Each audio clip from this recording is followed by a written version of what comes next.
Como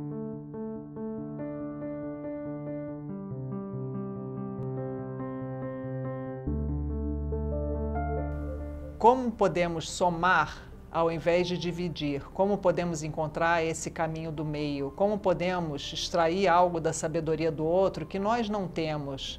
Como podemos encontrar estar acima das divergências de forma a evoluir, que as duas partes saiam maior dessas polaridades? É isso que a gente quer falar quando fala em caminho do meio, que é totalmente diferente de se posicionar ou deixar de se posicionar. Significa encontrar os pontos de convergência possíveis para sair maior daquela situação de polaridade.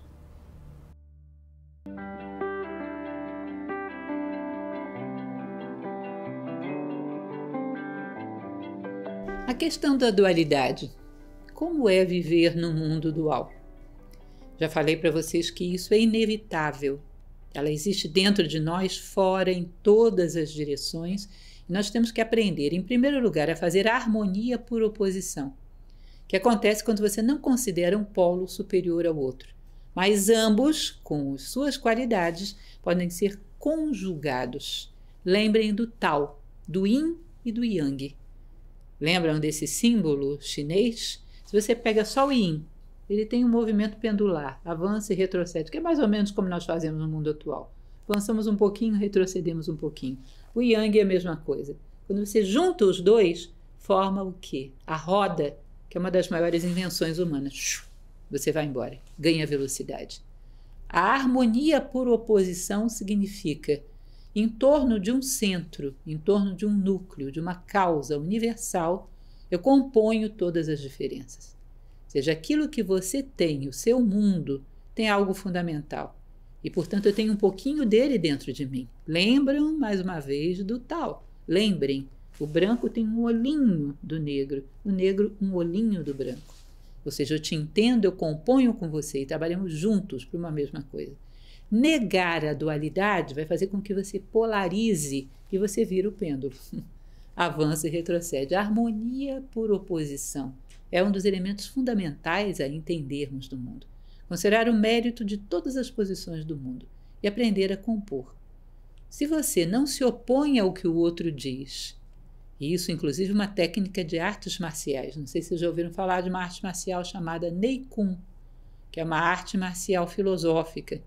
Quando uma pessoa tenta te atacar, ao invés de você deter o impulso dela, você pega esse impulso e continua na direção em que ele via. E derruba essa pessoa com a força dela e não com a tua. No nosso caso, você não quer derrubar, mas você quer dar um seguimento a essa força. Se ela está indo na direção equivocada, você vai circular com ela e vai levá-la numa direção adequada. Mas você tem que pegar o argumento do outro considerando, tem algo aí que eu posso aproveitar. Tem algo aí que eu posso aprender. Esse algo que ele está me oferecendo não é para me destruir, é para acrescentar alguma coisa. Quando você detém a força do outro, você está dizendo, nada que você tem me interessa. Você entrou na história dos dois touros. Vão se bater até caírem tombados os dois. É o terceiro excluído, uma das falácias clássicas. Ou você está comigo ou está contra mim. Existem muitas outras possibilidades, meus caros. Ou seja, harmonia por oposição significa tudo que está no mundo foi feito para compor e trabalhar pela unidade, porque tudo veio da unidade e tudo volta para ela. Se não está compondo é porque não estou sabendo compor. Eu me sinto de alguma maneira dono da verdade. Eu enrijeci a minha posição. É como um lutador de boxe. A primeira coisa que ele faz é enrijecer as pernas para desferir um golpe. Toda vez que a gente enrijece a nossa posição, torna-se dogmático, pode saber, vai desferir um golpe, vai se tornar agressivo. E aí a dualidade se torna insuportável. Porque ao invés de realizar alguma coisa positiva, você passa a vida inteira dando pancada e recebendo pancadas. Não vai ter nem fôlego para chegar muito longe dessa maneira. Considerar o outro como um mistério, como já falamos, e aprender a fazer harmonia por oposição. Isso é um dos elementos fundamentais para vivermos a dualidade, para trabalharmos a dualidade, para compormos o Tao. Pitágoras dizia, tudo vem da unidade, isso é a década pitagórica. Depois vem o 2, que é a dualidade primordial, espírito-matéria, depois o 3, espírito, matéria e forma, vontade, amor e inteligência, depois o 4, os 4 elementos, terra, água, ar e fogo, depois o 5, que é o quinto elemento, a consciência humana imperando sobre os 4 da natureza. E depois vem o 6 e o 7 e o 8, cada um é um momento do universo. Mas quando você chega no 10, 1 mais 0 é 1. Tudo volta para a casa do Pai com os braços repletos de frutos. Ou seja, todos voltam para a unidade mais conscientes do que eram quando começaram. Se você trabalha para a unidade, você vai ter que saber trabalhar com harmonia por oposição, porque nenhum pedaço dessa esfera pode ser perdido sem que ela seja prejudicada. Vejam a mitologia. Quando Horus luta contra Sete, que havia matado seu pai, ele não mata Sete. Sete era tão colérico que ele coloca Sete para soprar as velas do barco dos 1000 anos, onde os deuses navegavam.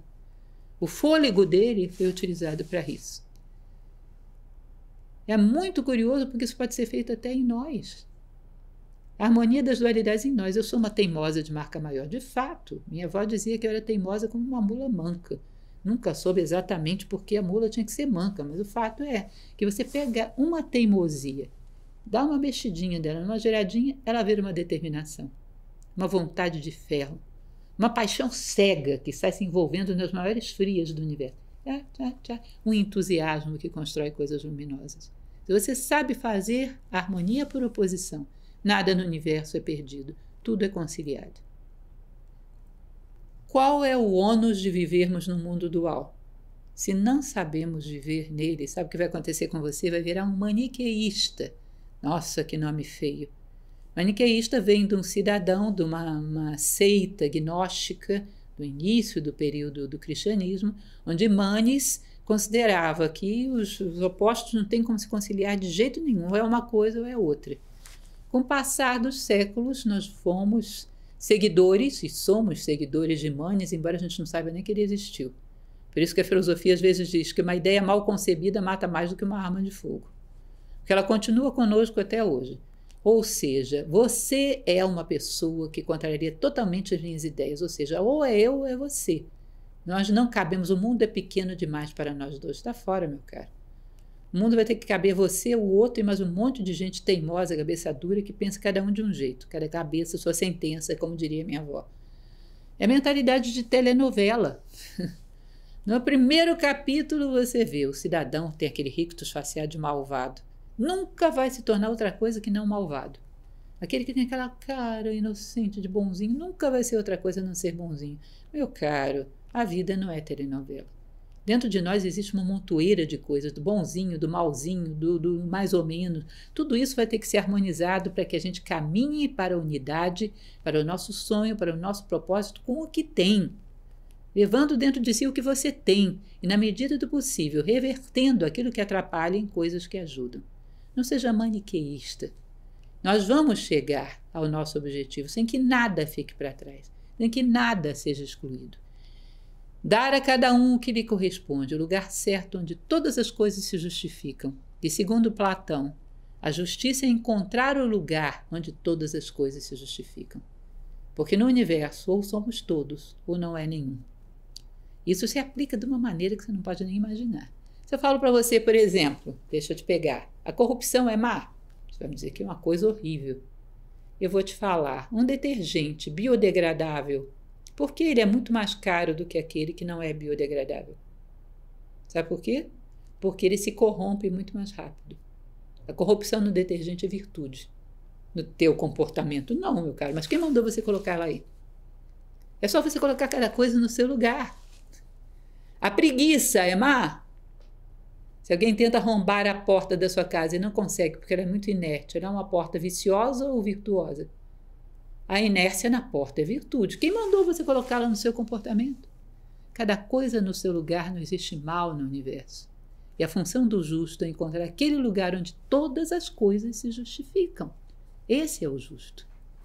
É uma mentalidade excludente que diz, com isso não dá. Não vai andar. Porque você vai ter que andar com isso, com aquilo outro, com tudo que cabe no universo. Você vai ter que andar. E vai ter que encontrar o lugar onde essa coisa se justifica, dentro e fora de você. Se está aqui, é porque possui o seu lugar. Para aqueles que acreditam em Deus, também não coloco isso como verdade absoluta. A condição de Deus, por excelência, é ser absoluto. Não é isso? Se ele é absoluto, não pode ter nada que seja absolutamente mal, porque senão você tem dois absolutos, todos os dois viram relativos. É uma impossibilidade lógica. Um absoluto no mundo negaria Deus. Você não pode ter dois absolutos. Se tem dois absolutos, todos os dois são relativos. Então, uma coisa é absolutamente má? Não é, rapaz. Você está me enganando, você é dual. Se você fosse absoluto, você seria Deus. Você não é Deus, então você é relativo. Me mostra aí onde você é boa, onde você se encaixa.